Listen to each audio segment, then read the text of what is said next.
Men are good, and today we're going to talk about precarious manhood, but not the obvious piece of precarious manhood. We're going to talk about what they don't tell you about precarious manhood. Okay, men are good, as are you. And we're going to talk about what they don't tell you about precarious manhood, which is a different kind of piece, and we'll see what happens today. But first, let's look at what this thing precarious manhood is. I did a whole video on precarious manhood, and I'll link it in the upper right there so that you can see the whole video if you want to. But let's go over just the basics of what precarious manhood is in order to kind of get people up to speed. And here it is. First, manhood is widely viewed as an elusive, achieved status or one that must be earned, in contrast to womanhood, which is an ascribed or assigned status. So they're telling us right off the bat that manhood must be earned. You got to earn it. You got to prove it. You got to go out there and prove that you're a man. Whereas women, as soon as little girls have their period, they're considered women. So somehow the boys and men need to prove this.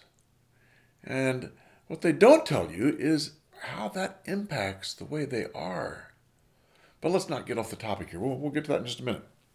Second, once achieved, manhood status is tenuous and impermanent. That is, it can be lost or taken away. Wow. So here we are. Boys and men have to prove they're men. And at any point in time, you can lose it. Vandello, who's one of the researchers who gave us these quotes, by the way, basically said something like, manhood is hard to win and easy to lose. I'll paraphrase that, but basically that's what he meant. It's hard to win and easy to lose. So at any given moment, you can lose your, quote, manhood. And what does that mean, to lose your manhood? In some ways, it means your personhood. Because if you're no longer a man, what are you?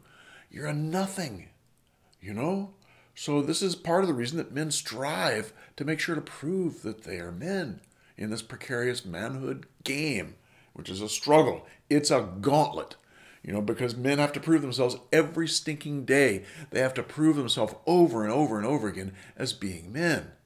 And if they don't, or somehow they slip up, they can lose their status.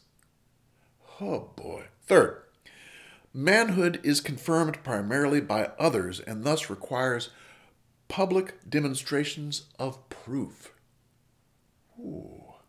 Manhood is earned and it requires public demonstrations of proof. So you got to do this publicly. This is about what you do in public. This is not about something you do in private or the way you think. This is your public actions can be judged and will be judged, in fact. Okay. So, what is precarious manhood gauging? What is it doing? And there's two things that basically it's gauging. One is a man's agency. That is, how well can he get things done? And if you're really good at getting things done, then you're going to gain all sorts of other things like money and status and this and that and the other. And so agency is one thing, independence is the other. The man who is judged high on the list in precarious manhood is an independent man. A man who's able to tell others what to do and nobody tells him what to do, right? So those two things, agency, what you can get done, and independence. And all of these things, of course, are related to how often you win and that you don't lose very often. But those two kind of boil down to agency and independence. So when does this stuff start? This is the first thing they don't tell you about precarious manhood. The first thing is that precarious manhood has a huge impact on the way men are, on men's personality, and boys too. Think about it. Think about the boys. Boys growing up, what do the dads and the moms tell them? They say, man up. Be strong. Be strong, right? Why do they tell them that? What reason would they have to tell them that? Parents love their children and they love their boys. And guess what? They're telling them that because they know about this thing called precarious manhood. The psychologist and the theorist don't have a clue yet. The parents know more than the therapists do. The parents know that this boy's going to be thrust into this arena where he's judged. He's judged harshly if he starts crying in public. And so they say, be strong. Big boys don't cry. And they tell them big boys don't cry. Why? Because they want him to succeed. They want him to do well. They want him to go up, up, up in this precarious manhood thing. They want others to see him as strong and as able and as agentic. He's got his agency and as independent. And so if you start crying in public, what does that do? That drops you like a rock in this precarious manhood thing. I mean, as men are going to avoid crying in public, right? And that's because of this. They get judged if they do cry in public, under most circumstances. Under some circumstances, they don't. You know, when they're around people who really want them to emote and value them highly if they emote, they're more likely to emote. But guess what? The general population does not want that. They don't want that. They want men who are independent and not having problems. You know, as I say over and over again, a woman's pain is a call to action. A man's pain is taboo. Nobody wants to touch it. And certainly men learn in this precarious manhood thing, they learn very clearly that don't look like you're less than independent, because if you do, you're going to drop way down. And what else about the boys? No sissy stuff. You know, no sissy stuff. Don't act like a girl. Why? Because, again, this is all about precarious manhood. They're kind of training the boys. You know, the fathers really help the boys. They help them understand how to navigate this precarious manhood thing that the fathers themselves have been through. The mothers have not been through it. Women and girls do not have the same kind of judgment placed on them. The dads do. And guess what? All of our fatherless homes these days, without dads, the boys don't have dads to teach them a thing about navigating this precarious manhood thing. They've got mothers who expect them to emote. They've got therapists who expect them to emote. Oh, you need to emote because, you know, because our boys don't emote, that must make them violent. I mean, they've actually got this connection in their heads that, you know, if boys could only talk about their feelings, that then they'd be less violent. It's bizarre. I mean, they're completely unaware of this precarious manhood dilemma that boys and men have to go through. It's a gauntlet. It's literally a gauntlet. Now, there's all kinds of little things about men that you can tell what it is about them because of precarious manhood. Think about one. Asking for directions. Man, I don't like asking for directions. I'll avoid asking for directions at all costs. Why?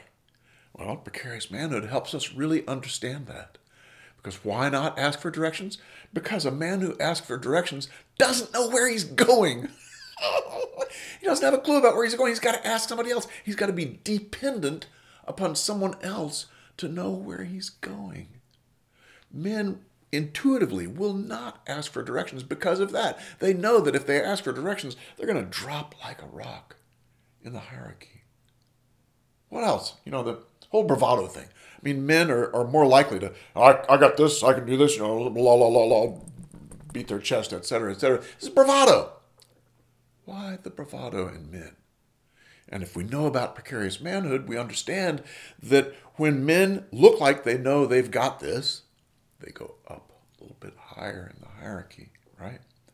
So, you know, this is a major oversight by our theorists and by the psychologists to not see that precarious manhood, which we've known about now for 10 or 15 years in the research, we've known about it for a while, but precarious manhood, they don't think about how this impacts the personality of men and boys. That's a huge oversight. And it really is, it just doesn't help boys and men at all that people don't understand this. And the parents understand it, the boys understand it, the men understand it, but the theorists don't. Okay.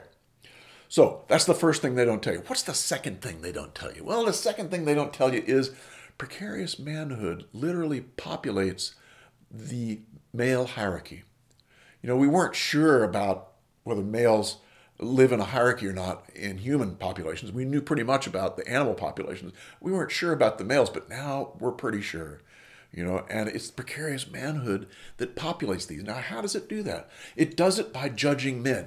Some men are high on the list. Some men are middle. Most men are in the middle, and some are way down low, right? And so this builds this whole hierarchy thing of where are you on this hierarchy, this male hierarchy, and what's the purpose of this male hierarchy? The purpose is to help women choose the best mate, for her to be able to see who the best man is, right? So men compete with each other, compete in order to prove that they have agency, in order to prove that they're independent. And the women watch this, and it helps them choose the best guy to marry, right? They're going to choose the guy that's highest on the precarious manhood list, right? Makes sense to me. So, what does this do? It sets up the male hierarchy, and it sets up the blue pill. It sets up the blue pill because it's all about women's needs. I mean, the whole thing is, this whole struggle for agency and independence is to prove you are able to meet women's needs. And indeed, most married men know that marriage oftentimes is about her needs and not your needs. I want you to think about it. Guys out there, have you ever had your spouse or wife give you a honey-do list? I'll bet you have. It's on the refrigerator, right? And if you don't get that crap done in the month that's up there, January, then you're going to be in the doghouse, right? So you try and get the stuff done. And has she ever had a honey-do list? Maybe not, but think about it. It's all about her needs. It's all about what she wants to get done, and it's all about how much you have to do. So, guys, men, I want you to try an experiment. I want you to write a honey-do list for your wife or spouse and put it on the refrigerator. Now, what are you going to put on there? This month, I want us to go to dinner at my favorite place, This month, I want us to have sex X number of times each week. Things like that, things that you want. Now, what's going to happen with that? She's going to take one look at that. She's going to say, this is all about you. You. What are you going to say? You're going to say, yep, it's all about me. This is what I want. Well, why? Why is that important? Because, my dear, I have to meet my needs in order to meet your needs with doing your honey-do list. I need to think about mine too. And this is an important piece for men, to learn that they have needs and to learn that their needs are as important as her needs, and to know that they have value, not just in their doing, but in their being. Men have value in being. So put your honey-do list up there. And we kind of got off track there a little bit, but what the heck? Okay, so that's number 2. Number 2 is that precarious manhood populates the male hierarchy, basically, and it also sets up the blue pill because it's kind of all about women's needs. Now, number 3, precarious manhood gives people a shield to bash men, right? They can bash men with the shield of precarious manhood. Why? Okay, think about it. When you have a hierarchy and you've got some men at the top and some men in the middle and some men at the bottom, you're setting up a situation where, there are going to be men at the bottom. They're going to be men who have lost, who are on the absolute bottom of the hierarchy. And if they're at the bottom and the culture is given license to judge them harshly and to say they're at the bottom, then guess what? It enables the culture to bash men. It enables then, of course, feminism to bash men. It enables male feminists to bash men. It's open season on men. You can see that when you watch TV. Men are made as buffoons. They look stupid. And a part of that is because our culture has been enabled to judge men harshly because of this whole precarious manhood thing. Because we've got things in levels where men are X, Y, Z.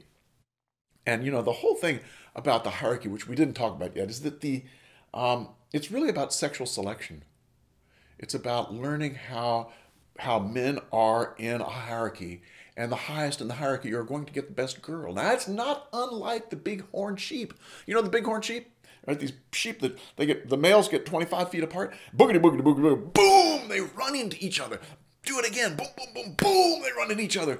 Wow! What are they doing? They are proving that they are independent and have agency, right? And the male that doesn't back down, that wins all of these headbutting contests, he gets access to the top females. So it's very similar. Now I want you to think of something. Imagine that there was a sheep psychologist, and he went to these bighorn sheep males, and he said, I want you to stop butting heads. butting heads is violent. It's not what we want sheep to do. We want you to be more like the female sheep, right? Can you imagine? That's exactly what they're doing today. That's what they're doing. They're taking the whole thing of this precarious manhood, this hierarchy of men, and turning it into something that is wrong, and that you need to go and be more like women. And what do? They take the behaviors that men are have to exhibit in order to get high on the hierarchy. They're taking those and they're calling them toxic, right? This is toxic masculinity. This trying to have bravado. This trying to appear independent at all costs. This trying to prove that you have the most agency of any man in the world. All of those things are a part of precarious manhood. And sometimes men overdo it. There is no question about that. But they've taken advantage of that and judged it harshly as if there's something wrong with men.